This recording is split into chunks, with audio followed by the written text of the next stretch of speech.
Alright, it is the Smackdown review. Smackdown opened up.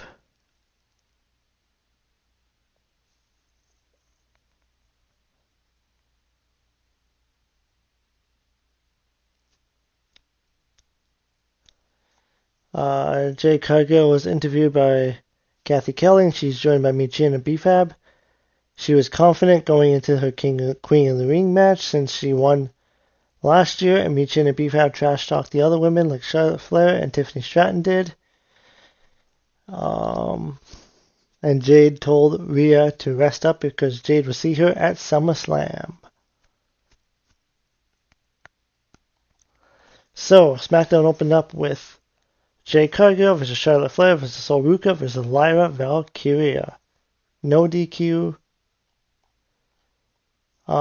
This was a good match for the most part. So there was a botch in the match where Jade Cargill lost her wig. But yeah, this match went 22 minutes. So Sol Ruca is great. Lyra Valkyria is great. Charlotte Flair is great. Jade Cargill's okay. So it was a good way to open up SmackDown. Charlotte Flair won. So I could actually see Charlotte Flair winning the tournament. Because she is the queen.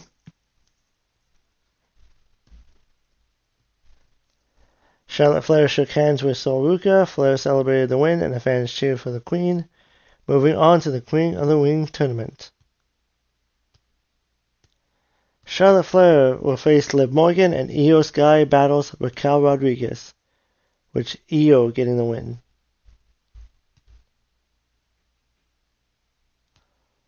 Well, Io should get the win. I don't know if they're going to go there or if they're going to do the Liv Raquel finals.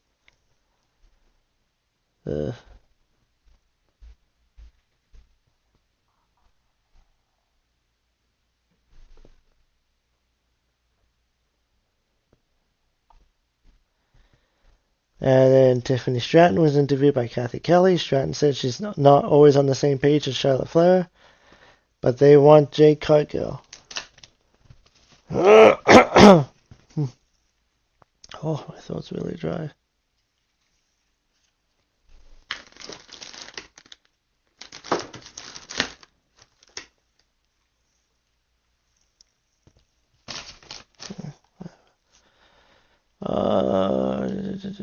Jacob Fatu approached the Usos.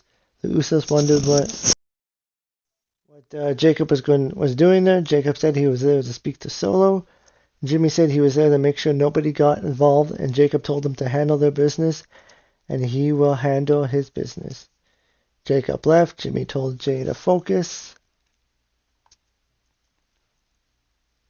And then Blake Monroe had another diary video talking about Charlotte Flair becoming one of the greats. This kind of reminds me of the Veer Mahal return. It's just like Veer Mahal every week was like, Veer Mahal is coming to Monday Night Raw. Veer Mahal still coming. Seems like this is kind of like the way it's going with Blake Monroe. They just keep doing vignettes, but still no appearance.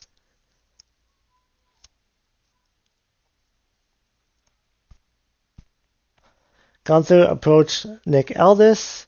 Gunther said he can't trust Aldis' officiating, so Gunther will pick the referee for his WWE title match against Cody. Aldis asked who he was going to be. Gunther said he was still contemplating, and he'll let Nick know by the end of the night. Finn Balor was interviewed by Kathy Kelly, who asked about how he feels about being on Friday nights. Balor said he has old friends and old foes here. Balor mentioned being in the King of the Ring. R-Truth appeared, thinking Kelly was Raquel with fewer muscles. Truth had mentioned other members of the Judgment Day who are like Mommy and Tom and Nick. Damian Priest approached Balor and welcomed him to SmackDown. Balor was happy to be here. Truth talked about building a clubhouse. Balor left to prepare. Priest wasn't happy about Balor being there, even though Truth trusts everyone.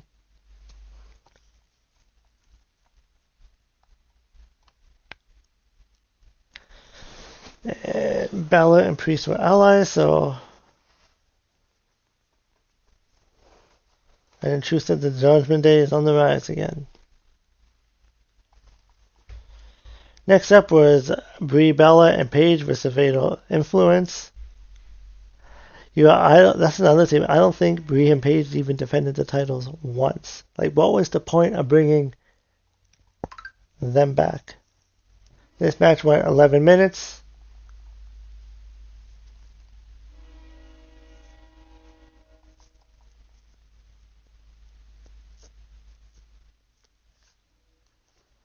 With Paige getting the win for her team at 11 minutes. It's a solid tag team match with the veteran team of Brie and Paige looking smart by how they got the win, taking advantage of the situation to flip Paige over.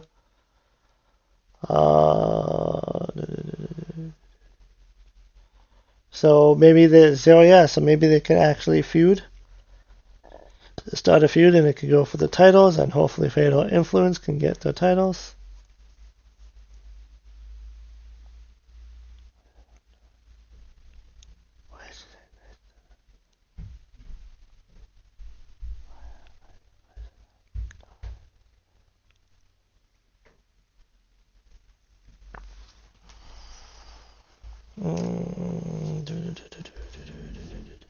Sami Zayn was backstage wearing a shirt that says the last real good guy.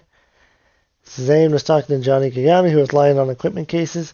Zayn was talking about his situation, and Candice LeRae was standing by Gargano and asked when are you going to do something about it? Zayn said, you're right, and thank Gargano. Zayn left.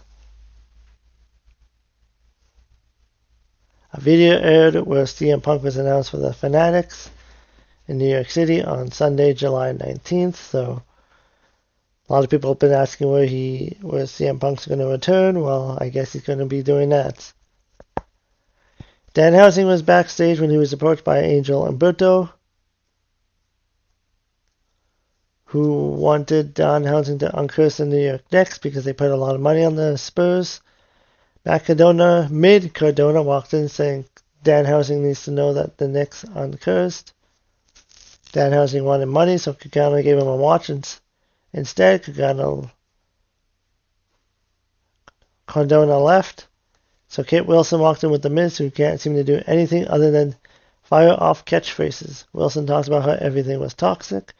So Wilson hit some electrical equipment and acted like he was electrocuted. And then Sami Zayn and Cody Rhodes, they cut a promo.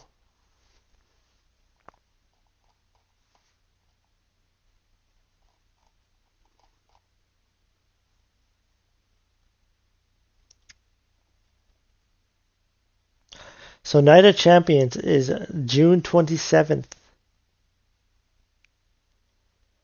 And then a night later, it's AEW's pay-per-view. Oh god, that's going to be a busy week.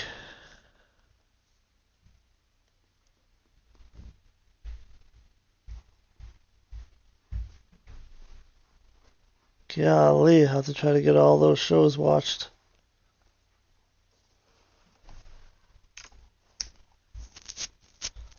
Alright, so Sami Zayn made his entrance. Zayn said it was a strange reaction. Zayn said he was in Europe a couple weeks ago and said that the Ride or Die showed up in full force for him in Europe.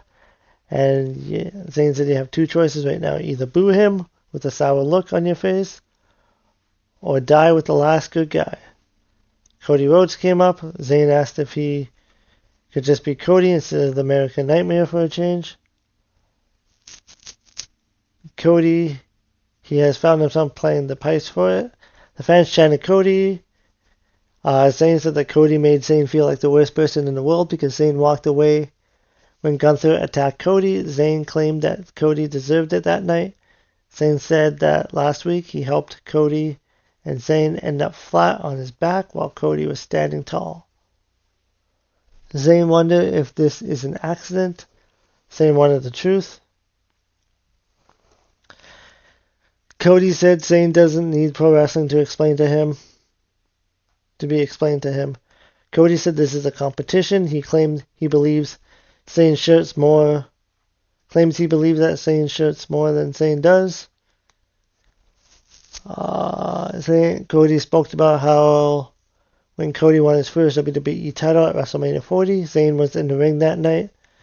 Zayn said he was there first while naming other wrestlers like Jey Uso, Kevin Owens, John Cena, and Randy Orton. Zayn said he was happy for Cody, and he is still happy because he is a good guy.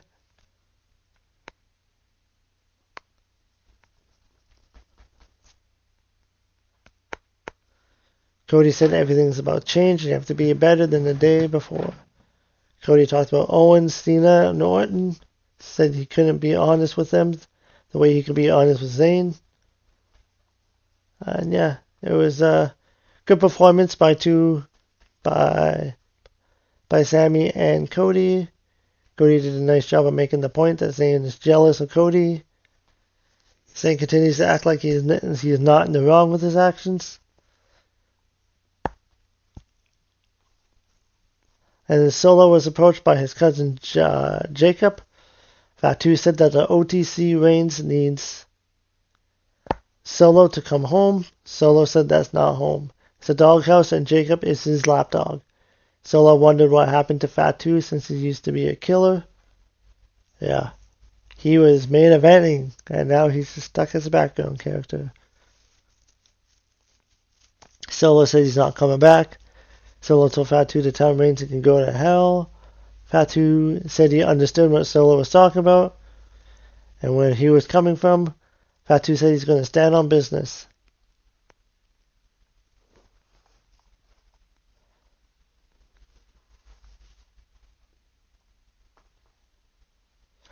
So the next match was a AAA Cruiserweight Championship match.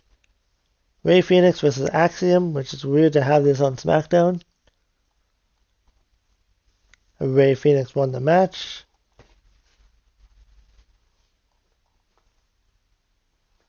It was 11 minutes. It was good. Didn't quite reach the next level there. And there wasn't really any story, so it was just giving them some time. I guess just to promote AAA.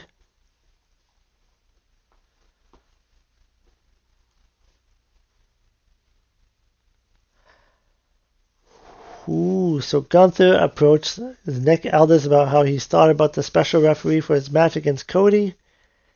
Gunther said he needs the last real good guy for his title match with Cody. So the special referee would be Sami Zayn. Gunther told Nick to make it happen. Aldis didn't look thrilled.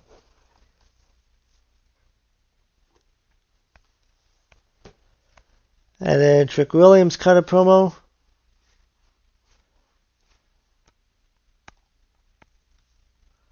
And then Ricky Sainz came in. Kamala Hayes came in. They cut a promo.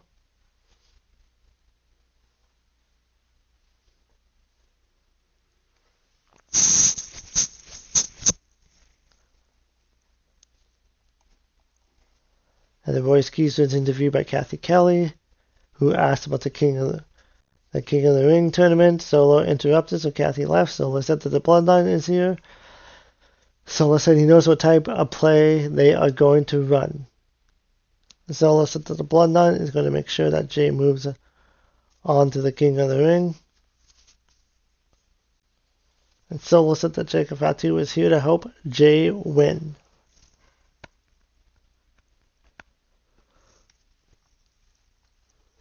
So Tiffany Stratton and Chelsea Green versus Mi Chin and B-Fab. It was a 9-minute match, just an average match. Wasn't really the best match.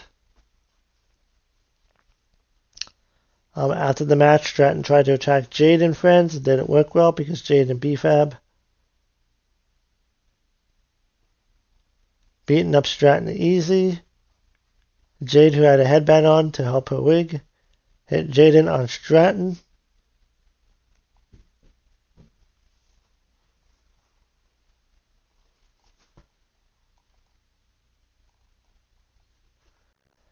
And then Kiana James was interviewed by Kathy Kelly, said that Julia needed her, and Julia turned on her. Julia approached James to say she needed James to help with contracts and speaking English. However, Julia claimed her English is better now, so she finally has the words to say. Cody Rhodes was backstage talking to Nick Aldis about Gunther picking Sami Zayn as the referee. Aldis said they agreed to let Gunther pick the stipulation. Cody said that Zayn is a wreck and is all over the place. Cody wanted to know if they are good. Zayn sarcastically said he's a wreck and his emotions are all over. But Zayn wished Cody good luck. So next week on Smackdown, I thought they would have saved it for Night of Champions. It will be Cody Rhodes with the Gunther, with Sami Zayn being the referee. And the WWE title match will be commercial free. Kamala Hayes versus Ricky Starks. Winner gets a U.S. title match at Night of Champions. Damian Priest and R-Truth versus MFTs again. And Charlotte Flair versus Liv Morgan. Now, it was the main event. LA Knight versus Jey Uso. Versus Finn Balor versus Royce Keys. This match went 22 minutes. It was an entertaining four-way match. There's a lot of four-way matches. With Jey Uso getting the win.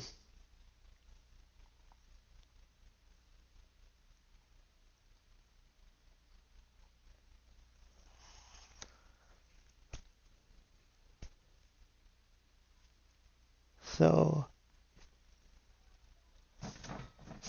Jey Uso is going on to the finals. Poor LA Knight just keeps getting down the card. It would have been great if Finn Balor actually won it too. But yeah, so that's Smackdown. It was an alright show. I'll be doing the top 5 of the week in the next video, so